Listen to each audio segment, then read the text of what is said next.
Intégral Bourse, dernière ligne droite avant la clôture. Frédéric Rosier est avec nous par téléphone, conseiller chez Mescar Gestion Privée. Bonjour Frédéric. Bonjour. Bon, mouvement de contre-pied là, alors qui a commencé en fin de semaine dernière, qui s'est poursuivi de manière violente encore hier et qui continue aujourd'hui sur les actions européennes. Oui, peut-être de manière imprudente d'ailleurs, puisqu'on le rappelle, on est quasiment à égalité aujourd'hui dans les sondages sur le Brexit ou non Brexit. Donc le marché a clairement pris position pour le remain, c'est-à-dire le maintien du Royaume-Uni au sein de l'Europe. Donc c'est vrai qu'on voit par exemple des secteurs portés, notamment le secteur bancaire. Au fait marquant du jour aujourd'hui aussi, quand même beaucoup d'évolutions autour de la parité euro-dollar, et notamment suite à l'intervention de Madame Yellen devant le Congrès américain, et faisant état du risque de Brexit sur l'économie américaine, mais aussi certaines satisfactions concernant la solidité de l'économie américaine. Merci beaucoup Frédéric, on vous retrouve dans un quart d'heure. On va accrocher donc une troisième séance de hausse consécutive pour les actions européennes qui gagnent encore 1% cet après-midi, le CAC. On repart effectivement avec bientôt la clôture finale pour le CAC 40. On gagne 0,9% en cette fin de séance, 4380 points. On est toujours avec nos invités en plateau et par téléphone Frédéric Rosier qu'on retrouve, conseiller chez Mescar Gestion Privée. Rebonsoir Frédéric. C'est vrai qu'on reprend 5% en ligne droite en quelques heures, en quelques séances sur les actions européennes. Attention, peut-être une hausse imprudente, vous nous disiez tout à l'heure. Oui, sans volume. Alors, ça veut peut-être dire qu'en cas de non-Brexit, de remain, on va courir derrière le papier. Mais c'est vrai que là, on fait 2 milliards et on a une hausse de quasiment 1%. Et comme le rappelait Newsweek ce matin, c'est vrai que les sondages anglais, il faut les prendre quand même avec des pincettes. Et on a pris comme vérité finalement le fait que le remain prenne l'avantage depuis dimanche. Donc ils ont raté tous les derniers résultats. Enfin, l'élection des conservateurs en 2015, ils l'avaient pas vu. L'indépendance, enfin la non-indépendance de l'Écosse, ils l'avaient pas vu non plus. Voilà. Pire, comme le rappelait cet édito, sur les 5 derniers référendums au Royaume-Uni, ils se sont systématiquement trompés les semaines précédentes. Donc c'est vrai que partir comme un seul homme sur la hausse et considérant que le remain était acquis, c'est un petit risque, mais c'est un risque, on le voit, qui est mesuré par le marché, puisque finalement on a de très faibles volumes. Donc on peut expliquer aussi cette hausse par des rachats peut-être de short ou des repositionnements stratégiques. On regarde aussi beaucoup les bookmakers et la probabilité elle est quand même remontée pour un maintien autour de 80% chez les grandes firmes de paris britanniques. Vous nous disiez tout à l'heure, Jacques, chez Marcus Asset Management, vous aviez déjà opté et depuis longtemps pour un cœur de portefeuille défensif, donc oui, adapté à ce genre de situation, et c'est pas forcément en prévision du Brexit que vous avez mis en place cette stratégie, mais ça reste pour vous une stratégie adaptée. Néanmoins, est-ce que vous avez fait un peu de cash ces derniers temps? Est-ce que vous êtes prêt justement? Est-ce que vous avez des munitions un peu plus que d'habitude là pour racheter? Non. Enfin, les munitions, c'est ce qui nous manque. On en a. Si le marché venait à corriger significativement suite à l'annonce d'une sortie de l'Angleterre de l'Union européenne, on a largement de quoi acheter, puisque, comme je vous le disais tout à l'heure, on a fait le choix d'avoir une position défensive, assez défensive, très défensive, ce qui implique en contrepartie d'avoir énormément de cash. Donc on est prêt à ça. C'est même quelque part, enfin, c'est peut-être excessif ce que je vais dire, mais à la limite c'est même plutôt un scénario intéressant pour nous. Oui, bien sûr. De pouvoir faire des achats à bon compte. C'est plus intéressant pour vous d'avoir, ça créerait plus d'opportunités. Le fait d'être défensif, si vous êtes défensif, c'est que vous espérez que à un moment le marché va corriger. Donc et pour pouvoir en tirer profit. Donc quelque part tous les événements qui peuvent conduire à une correction du marché et à une correction importante du marché sont intéressantes. Bon Frédéric, alors c'est marrant comme des rendez-vous majeurs normalement là passent un petit peu au second plan. L'audition de Janet Yellen qui est en cours devant le Sénat américain, tous les 6 mois elle va témoigner, comme on dit, Janet Yellen. Normalement c'est un rendez-vous majeur pour les marchés. Ça intéresse quand même un peu de monde, j'imagine, mais voilà, ça passe un peu après l'obsession Brexit. Oui, la semaine dernière, deux de vos intervenants disaient que la Fed était passée devant le Brexit. Non, on voit bien que même un sondage aujourd'hui donne le là sur le marché. Et je suis tout à fait d'accord sur la stratégie. Nous, on a une poche de cash et on aurait secrètement espéré que le marché stresse avant le Brexit, parce que quoi qu'il arrive, nous on est acheteurs après le Brexit. Donc vraiment, il y aura une opportunité d'investissement. Au pire, on suivra le trend, comme on dit, mais on aura une visibilité qui sera beaucoup plus grande. Bon, voilà les marchés européens. Intégral Bourse, on refait la séance. On refait la séance avec nos invités en plateau. J'ai fait un gros arrondi, 4003. D'accord. Non, mais c'est important. C'est pas à 30 points sur un marché, c'est pas rien. Donc non, on n'est pas à 4004, on est à 4367 points. Jacques Tébéka est avec nous, directeur général de Marcus AM. Anton Brender, chef économiste de Candriam, et Frédéric Rosier qui reste avec nous par téléphone, conseiller chez Mescard Gestion Privée. Anton, vous vouliez revenir sur le Brexit là avant qu'on clôture ensemble ces marchés européens et la réponse européenne. Juste un mot. Non, mais aussi sur le côté binaire de l'événement, parce qu'il ne faut pas non plus tomber dans l'idée que tout ça est un peu anodin et les marchés exagèrent l'importance. Je crois qu'il faut remettre les choses en perspective et rappeler que, aussi bien aux États-Unis que dans la zone euro, on est quand même sur des conjonctures qui sont très fragiles. Autrement dit, le vrai risque, c'est quoi? C'est un choc de confiance. Un choc de confiance, ça pourrait casser la reprise européenne, ça c'est facile, et même ébranler sérieusement la reprise américaine. C'est pour ça que la Fed est assez prudente. Or, le Brexit, c'est pas la même chose que le référendum grec, parce que c'est plus binaire. Rappelez-vous que les Grecs ont voté pour sortir, mais ils sont toujours dedans. Et les Anglais, s'ils votent pour sortir, bien sûr, on peut aussi avoir un scénario dans lequel ils restent. Mais c'est pas le plus probable. Il va y avoir un enchaînement politique qui fait qu'ils vont quand même sortir.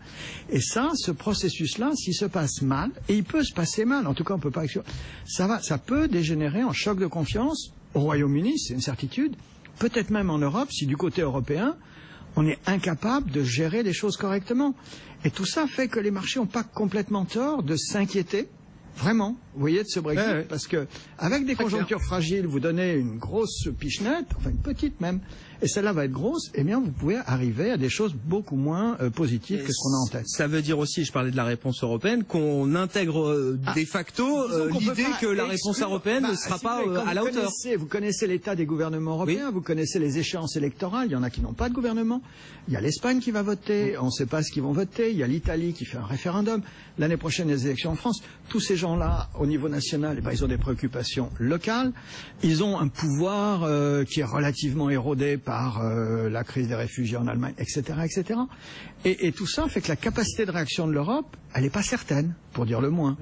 Et donc, quand vous mélangez tout ça bien, vous vous dites que ça peut quand même, non pas le lendemain du Brexit, qu'il n'y ait pas de malentendu, c'est pas l'effet mécanique de tout ça, c'est le choc de confiance qui peut être provoqué par le malaise qui va se développer en Europe, qui va se développer peut-être en Angleterre, et la conjonction de tout ça, ça fait une conjoncture qui peut être ébranlée. Et ça, pour les banques centrales, je vous laisse la parole après, les banques centrales n'y pourront rien, parce que pour l'instant, parce qu'elles ont déjà le pied au plancher, les taux à zéro, etc. Il n'y a qu'un agent à ce moment-là qui pourra intervenir, mais il y a aussi des élections aux États-Unis, c'est les gouvernements qui utiliseraient l'arme fiscale ou qui l'utiliseraient pas. C'est aussi une possibilité, donc tout ça fait un avenir assez incertain. Jacques Tébéka. Oui, juste un mot. Alors évidemment, l'avenir est incertain. Dans le cas d'un Brexit, il n'y a pas de doute là-dessus. Pour autant, ce que je crois, c'est qu'il ne faut pas perdre de vue que l'Angleterre, c'est la 5e puissance mondiale, 2e de l'Union européenne. J'ai du mal à imaginer que demain, au cas où ils votent une sortie de l'Union européenne, il n'y ait pas après des négociations. Alors effectivement, dans un contexte de croissance faible, etc., mais des négociations qui arrivent au final à quelque chose d'assez positif. Donc c'est pour ça que je pensais qu'il y aurait une volonté de se mettre en bonne intelligence autour de la table. C'est parallèle avec la Grèce. Les Grecs ont voté non. Les Grecs ont bien voté non et ils sont toujours là, comme le disait Anton. Oui, non, mais ils sont là. On a tordu le bras. Enfin, je veux dire, on peut pas dire que les négociations soient passées dans une ambiance et dans une atmosphère. Mais par rapport de force, c'était plutôt favorable à la zone euro au détriment des Grecs dans ce rapport de force. Là, il n'en sera absolument pas le cas, puisque l'Angleterre est une puissance internationale majeure, je le disais, 5e mondiale et 2e de l'Union européenne. Donc j'espère, c'est pas une certitude, je suis entièrement d'accord, j'espère que dans ce jeu de négociation qui prendra un certain temps, selon les textes, je crois de l'ordre de 2 ans, donc c'est pas le week-end prochain que les choses se jouent, ça va prendre du temps. Je crois pas, ou je vais le formuler peut-être différemment, je ne crois pas que si demain les Anglais votent une sortie de l'Union européenne, ils vont fermer leurs frontières et ils vont arrêter de commercer avec les déclarations de certains dirigeants européens qui disent c'est irréversible, attention si vous sortez. C'est du bluff peut-être, mais on n'a pas l'impression qu'ils ont envie de s'asseoir à la table de négociation en disant messieurs les Anglais. On est dans la même logique que les prévisions du FMI et autres. Personne n'a envie d'aller dans cette direction-là parce qu'effectivement il y a plus d'incertitude et donc tout le monde dit si vous allez là-bas il y aura pas c'est un point de non-retour. Mais une fois si on y va, si les Anglais décident d'y aller, Il y aura une négociation, bien sûr. Il y aura une négociation. Bien sûr qu'il y aura une Mais négociation. en Angleterre même, il ne faut pas sous-estimer les problèmes. Il y a le problème écossais, il y a le problème irlandais, parce que l'Irlande du Nord, l'Irlande du Sud, tout ça, il va y avoir une aggravation des problèmes frontaliers entre... C'est-à-dire quoi, la fin du Royaume-Uni alors? Ça peut vouloir dire ça aussi, de même que d'un côté on dit c'est le début de la désintégration de l'Europe, de l'autre on peut dire c'est la fin du Royaume-Uni. Donc si vous voulez vous raconter des scénarios catastrophes, et les marchés sont là pour... non mais eh ben vous pouvez vous en raconter. Et comme en plus vous pouvez les mélanger, vous voyez, une Angleterre au bord de l'éclatement, un Royaume-Uni au bord de l'éclatement, une Europe qui a du mal à rester soudée. Ça vous donne des choses qui peuvent aller un peu n'importe où. Plusieurs entrées, oui, voilà. on peut trouver des scénarios et des cocktails très très négatifs. La réalité, elle est à plusieurs entrées. Hein. Il n'y a pas un scénario qu'on déroule pour vous qui est le plus beau. Et donc les marchés, je pense, sont pas complètement tort de s'inquiéter. Je pense que si Brexit y aura une réaction de marché complètement compréhensible, même si du jour au lendemain, rien n'est modifié.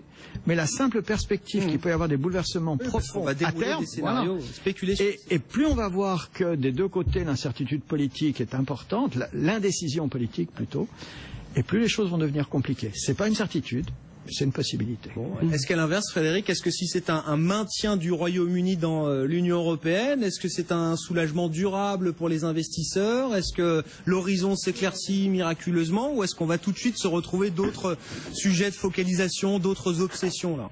On va reprendre le discours de Madame Yellen aujourd'hui. Clairement, le Brexit est une menace pour l'économie. Donc, à partir du moment où on n'a plus cette menace, plus de raison de ne pas remonter les taux d'intérêt. Donc, tout de suite, on va se focaliser assez rapidement, quasiment 24 heures ou 48 heures après, sur la remontée des taux aux États-Unis. Donc, ça risque de nous bloquer peut-être encore jusqu'au mois de juillet, mais ça laisse quand même présager une deuxième partie de l'année qui devrait quand même être plus qu'acceptable, et pourquoi pas revenir en positif sur les différents indices européens. Donc en tout cas, il y a beaucoup de rattrapage à faire sur le marché. Le secteur bancaire, on l'a vu, certes, il a repris pas mal ces derniers temps, mais il a repris que 50% de sa baisse depuis qu'on s'inquiète du Brexit au début du mois. Hein. Lorsqu'on regarde vraiment de manière individuelle toutes les banques, elles ont pris 50% du mouvement baissier du mois de juin. Donc il y a encore tout n'a pas été réintégré, quoi. Tout n'a pas été réintégré. Il y a encore du stress. Je trouve que le marché est peut-être trop confiant, honnêtement, aujourd'hui, qui a raison d'être stressé, mais il y aura peut-être des ajustements qui vont se faire dès jeudi, hein, puisqu'on sait la participation est un bon indicateur quand même de l'issue du scrutin, puisque le Remain devrait bénéficier d'une forte participation. Donc il n'est pas improbable quand même que dès jeudi on voit des mouvements, notamment si la participation est forte. Oui, avec en plus, alors ça va être une nuit compliquée, hein, parce que voilà, fin du scrutin à 22h heure de Londres, donc 23h à Paris, et puis on sait qu'il y a pas mal de hedge funds qui ont commandé des sondages privés, donc qui ne seront pas diffusés par les médias britanniques, mais voilà, si les choses sont assez tranchées dans ces sondages, on imagine que ils auront tout intérêt, ces hedge funds, à les faire sortir, à les faire fuiter, et puis de toute façon, ça se verra directement sur la livre. Enfin, le baromètre, ce sera le sterling. Et vous avez déjà George Soros qui a dû prendre position et qui explique. Non, mais c'est un peu l'ambiguïté de certains observateurs. 1992. Oui. Et comme les gens, la Banque d'Angleterre. Après le succès qu'il a eu il y a un certain temps, on croit à ses prédictions. Donc lui, il prédit effectivement l'effondrement de la livre. Mais que la livre baisse, c'est pas non plus quelque chose d'illogique dans la situation actuelle. Et même parmi tous les facteurs, c'est un de ceux qui aiderait le plus l'économie anglaise à s'en sortir à terme, c'est que ça commencerait par une petite, exactement comme au moment de la crise des dettes souveraines, juste avant, faut se rappeler que la livre avait fortement déprécié, et ça a aidé l'Angleterre. Eh bien, c'est une des choses qui peut l'aider. Donc de ce point de vue-là, les marchés, ils vont dans le sens où on a besoin qu'ils aillent, et l'euro baisserait également, ce qui ne sera pas une mauvaise chose non plus pour consolider la situation en Europe. Mais il faudra du temps pour que tout ça produise son effet. Les mouvements de change, c'est assez long à se traduire pour l'économie réelle. Plutôt quand même des indicateurs de panique ou de sortie de capitaux. Enfin voilà. Au début. Au début. Ensuite, ça soutient malgré tout l'activité dans les différents pays. Donc à terme, ça aide à passer le cap. On va marquer une dernière pause, messieurs. Vous restez avec nous. Merci beaucoup, Frédéric, d'avoir été avec nous pour la clôture. Frédéric Rosier.